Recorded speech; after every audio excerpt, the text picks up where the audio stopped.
Imaginez un parc paisible, au cœur du New Hampshire. Des sentiers de randonnée, des familles, des enfants qui rient. Et pourtant, sous les racines silencieuses des pins de Bear Brook, un secret a dormi pendant plus de 30 ans. Un simple promeneur tombe sur un baril bleu abandonné. À l'intérieur, une scène d'horreur indescriptible. Mais ce n'était que le début. Car ce que les enquêteurs ignorent encore, c'est qu'ils viennent de mettre au jour la trace d'un homme sans identité fixe. Un prédateur capable de changer de nom, de vie, et de faire disparaître des familles entières sans laisser de traces. Aujourd'hui, l'énigme est enfin résolue. Voici l'histoire de Terry Rasmussen, le tueur caméléon, et celle d'une petite fille que le monde a fini par appeler par son vrai nom, Rhea.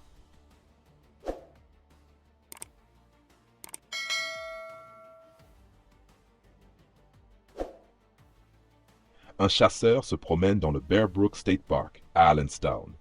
Au détour d'un sentier, il aperçoit un baril métallique de 200 litres couché sur le côté. Intrigué, il s'approche et découvre ce qui ressemble à des restes humains enveloppés dans du plastique. La police est immédiatement appelée. À l'intérieur du baril, les corps d'une femme adulte et d'une petite fille d'environ 8 à 10 ans. Elles ont été violemment battues à mort. Aucune pièce d'identité, aucun signalement correspondant. L'affaire est classée sans réponse. Et peu à peu, elle tombe dans l'oubli. 15 ans plus tard, un enquêteur du nom de Peter Headley, hanté par cette affaire non résolue, décide de retourner sur les lieux. À seulement une centaine de mètres du premier site, il fait une découverte glaçante. Un second baril à moitié enterré. À l'intérieur, les corps de 2 petites filles. L'une a environ 2 à 4 ans, l'autre à peine 11 mois. Les analyses ADN révèlent une vérité troublante. La femme est la mère de 2 des enfants. Mais la 3e fillette n'a aucun lien biologique avec elle. Ce détail change tout. Qui est cet enfant? Et pourquoi se trouvait-elle avec cette famille massacrée? Pour comprendre cette affaire, il faut comprendre l'homme derrière. Terry Peder Rasmussen, né en 1943. Une vie en apparence normale. Un passage dans la Navy, un mariage, 4 enfants. Puis, en 1975, il disparaît et commence alors une longue série de métamorphoses. Il devient Bob Evans dans le New Hampshire. Il est vu avec une femme, Marlies Honeychurch, et ses 2 filles. Puis, ils disparaissent tous. 1986, en Californie, sous le nom de Curtis Kimball, il abandonne une fillette de 5 ans dans un parc à roulottes. Il est arrêté, puis relâché. Années 90, il continue à changer d'identité, à vivre en marge.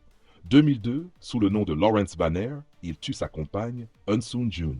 Il cache son corps dans son garage sous des sacs de litière pour chats. Cette fois, il est arrêté. En 2010, Rasmussen meurt en prison. À ce moment-là, personne ne sait qu'il est lié à l'affaire des barils de Bear Brook. Pour les autorités, ce n'est qu'un meurtrier parmi d'autres. Ses secrets semblent enterrés avec lui. Tout bascule grâce à une jeune femme, Lisa, la petite fille abandonnée en 1986. Devenue adulte, elle veut connaître ses origines. En 2016, un test ADN révèle une vérité choc. Rasmussen n'est pas son père. Elle a été kidnappée. Les enquêteurs utilisent alors une technique révolutionnaire, la généalogie génétique. En retraçant des correspondances ADN lointaines, ils découvrent enfin la véritable identité de Curtis Kimball, Terry Peder. Une fois son identité révélée, tout s'assemble. Rasmussen travaillait justement à Allenstown dans les années 80, près de Bear Brook.